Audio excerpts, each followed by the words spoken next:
This is Tracer Talks, conversations with top industry experts on trending topics for brand and digital risk protection, featuring your host, Tracer CEO, Rick Farnell.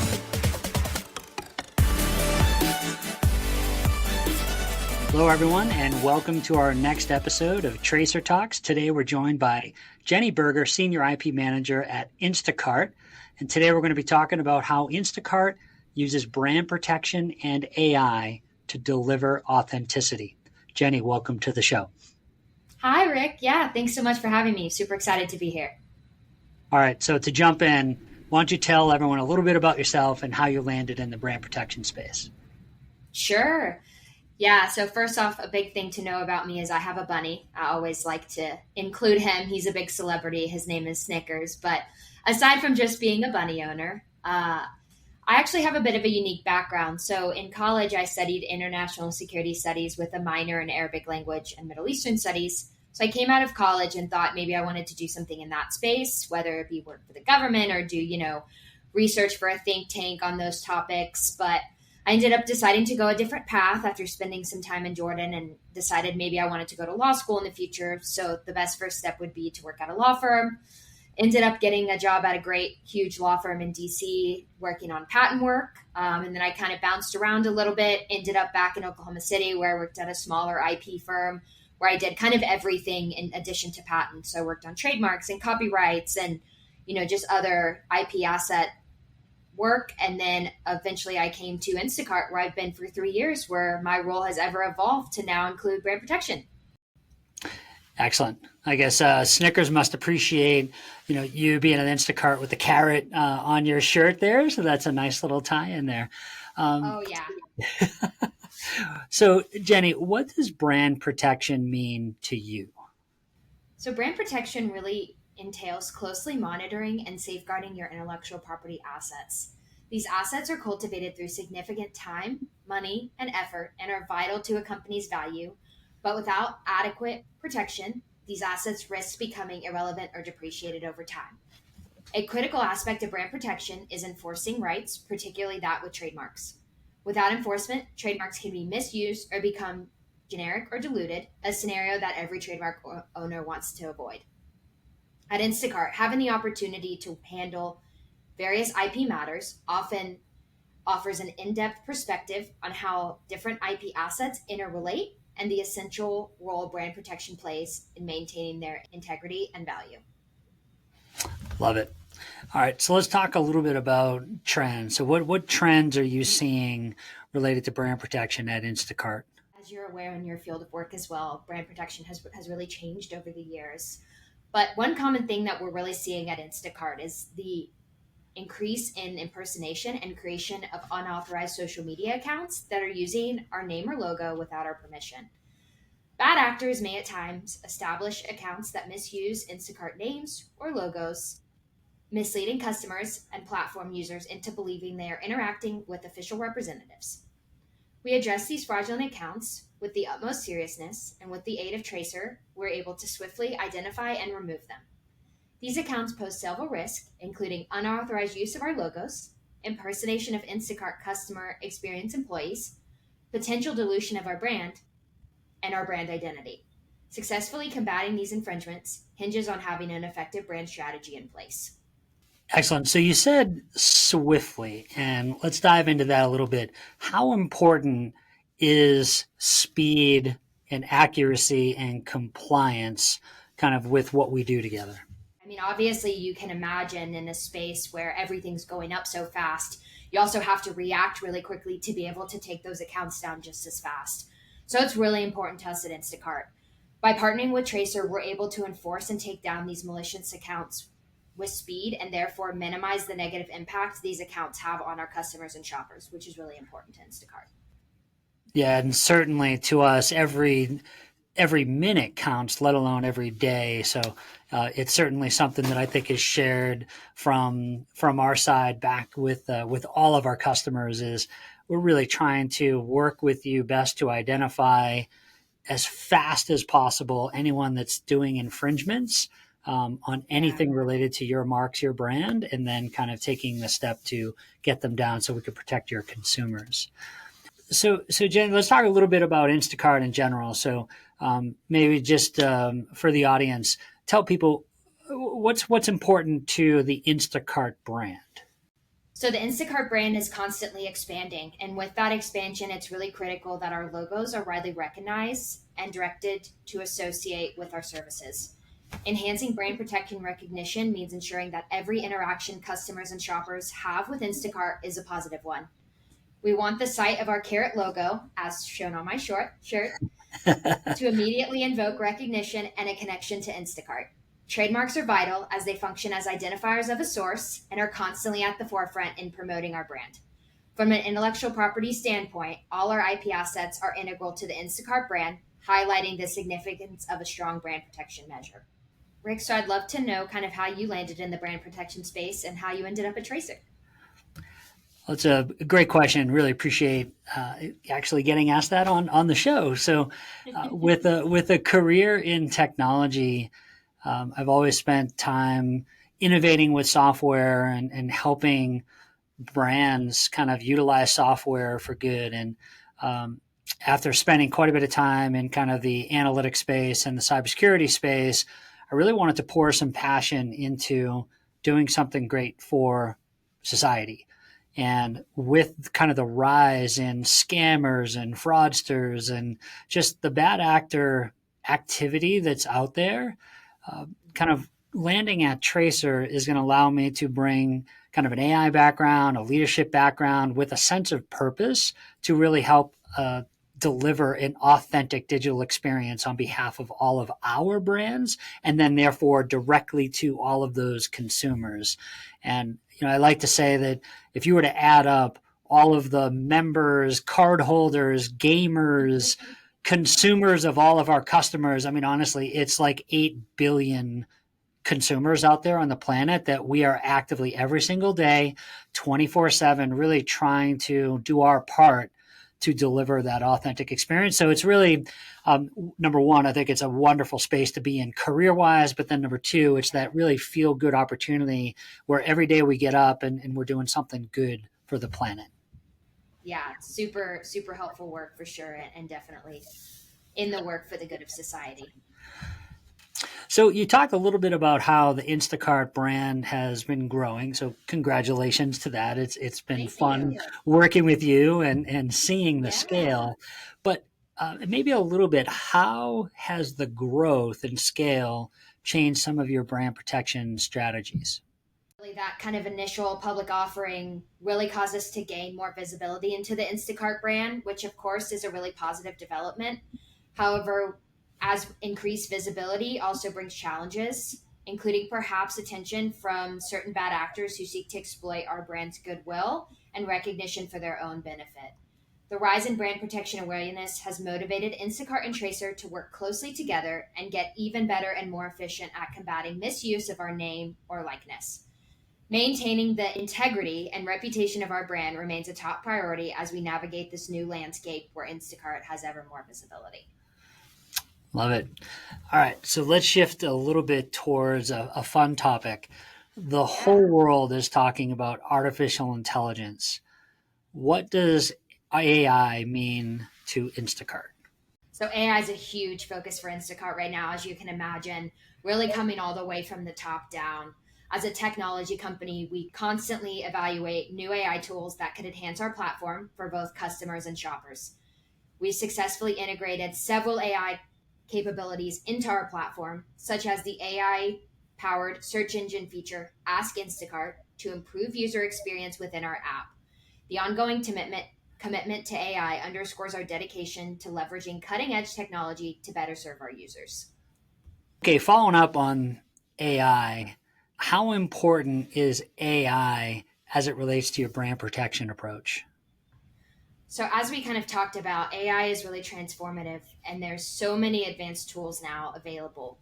From music to AI generation to conversational interfaces and large language models, these tools are revolutionizing how tasks are performed, enhancing speed and efficiency. At Instacart, we continually explore how AI can not only increase our operational efficiency, but also improve our customer interactions and experiences. However, the sophistication of AI also necessitates adapting our brand protection strategies. For example, the rapid creation of bot and impersonation accounts on social media, the realism in generative AI images, and the believability of deep fakes requires rigorous monitoring. AI capabilities to outpace human endeavors has led to significant increases in brand protection enforcement, particularly that on social media over the past year.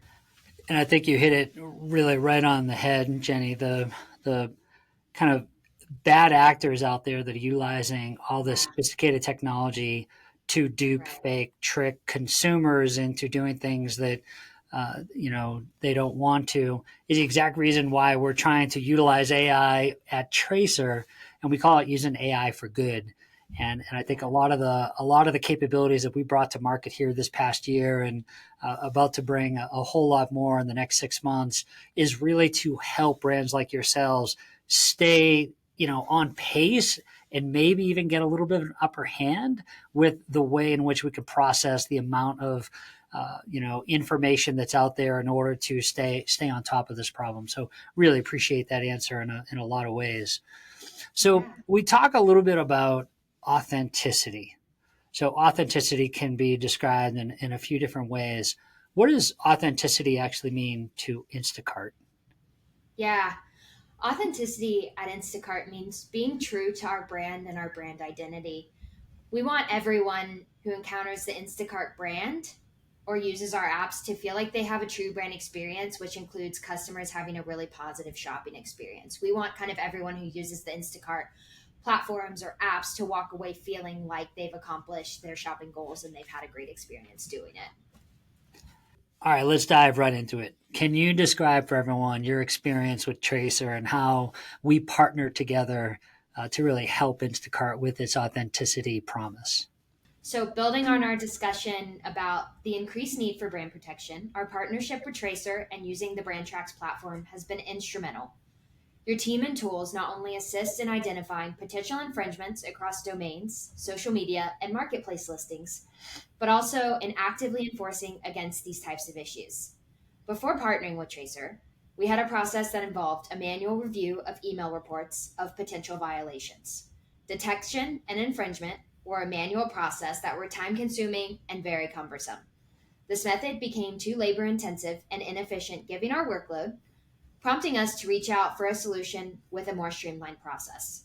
When we learned about Tracer and how the BrandTracks platform utilizes AI swiftly and accurately by detecting infringing content, we were eager to begin our partnership.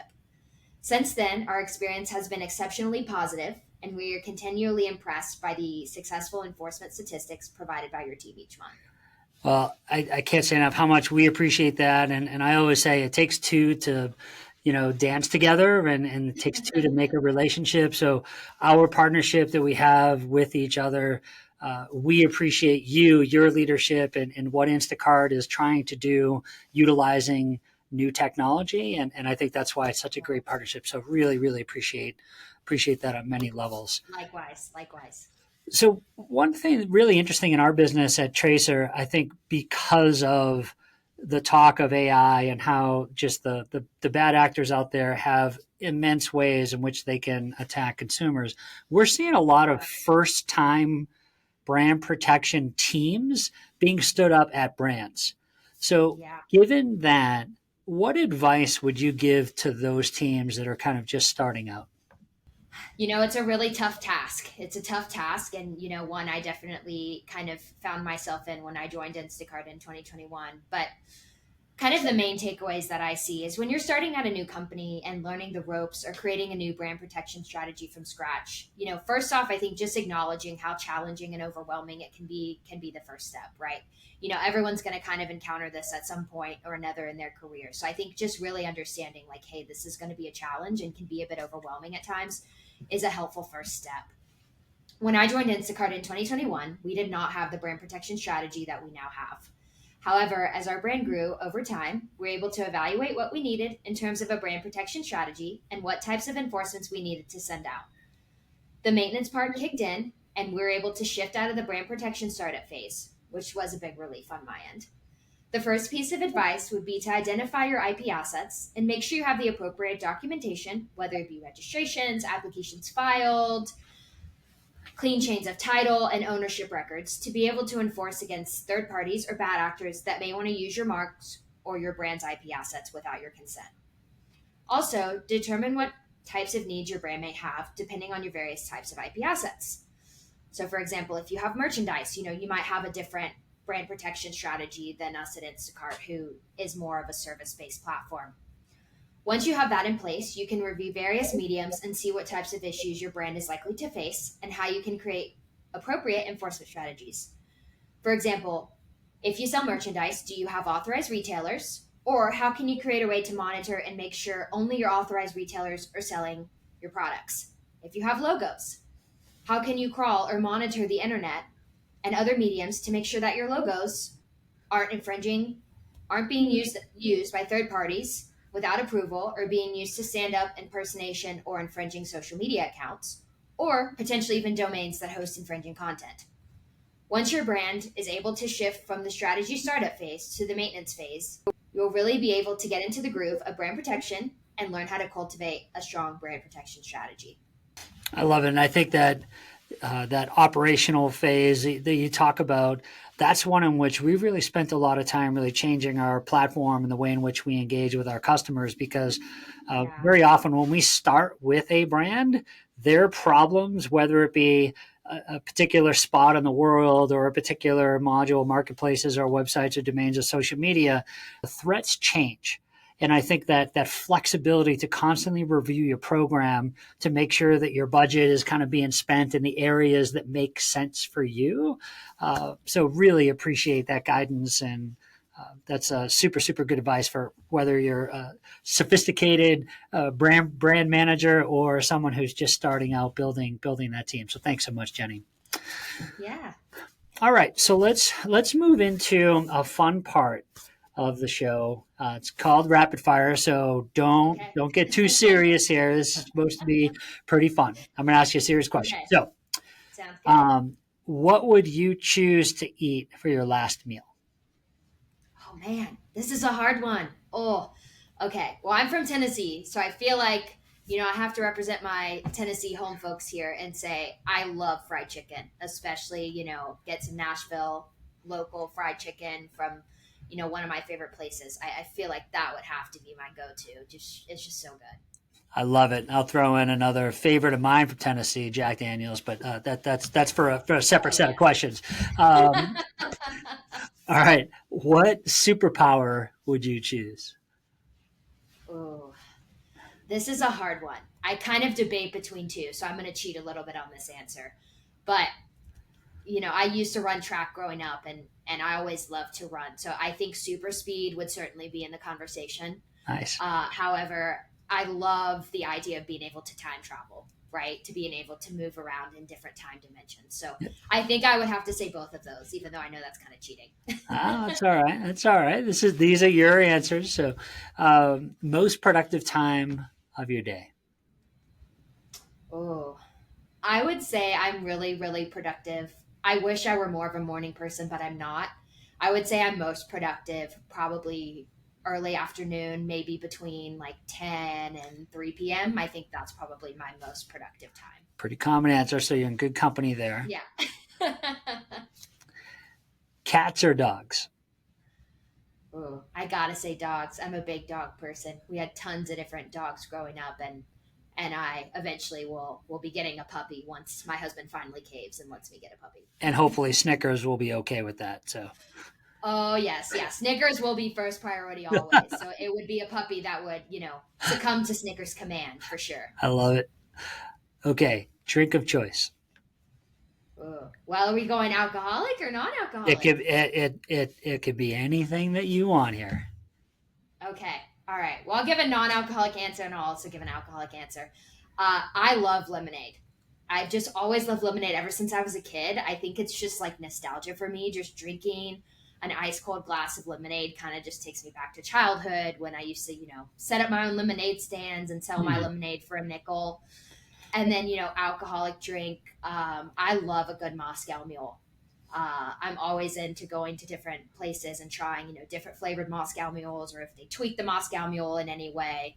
So big Moscow Mule girl. I like it. Okay. Favorite genre of music? Ooh. This is a pretty easy one for me. I've always loved hip hop. I've always loved rap, and I know R&B is a bit separate, but I love R&B as well. So I remember, being a young kid and just loving rap to the point where my parents would have to come upstairs and yell at me to turn my stereo off because it would be bumping the entire house. There you go. So yeah, definitely a rap person / hip hop and R&B for sure. Very cool. Favorite pizza toppings? Ooh, okay, I might have a hot take on this one. So I like pineapple on my pizza. I know some people don't, but that's okay. I'll forgive you. One that I've recently discovered that I also really enjoy as well is I really love hot honey. Hot honey seems to be the trend now on pizza, but I'm here for it. I love it. Absolutely. I love that. Most prized possession? Ooh, okay. So I'm not a big material prized possession person, so I would have to go back and I'd have to say Snickers. He's just my little cute fluffy bunny, so I would certainly say he's probably my most prized possession. Snickers with the call out again. I love it. All right. Yeah. Best advice you've ever received? Ooh. This is a challenging one. I think something that I received, actually, some advice I received from my manager, actually at Instacart a while ago, shortly after I first started, was, if you're a really hard worker and you do really great work and you produce results, that's going to kind of speak for itself. So I really think, his piece of advice to me was kind of let your work speak for itself, right? Even if you don't always feel like, you receive enough recognition or you're not always advocating enough for yourself, if you're able to produce really great quality work and achieve really great results, that's going to speak for itself. And I think that's something that certainly stuck with me. Fantastic advice for sure. All right. Well, Jenny Berger, we really appreciate you joining the show. Thanks, everyone. That was Jenny Berger, Senior IP Manager from Instacart. Really enjoyed the time with you today. Thanks so much. Awesome. Thank you. We hope you enjoyed this episode of Tracer Talks. To see more content on brands and digital risk protection, visit our website, tracer.ai.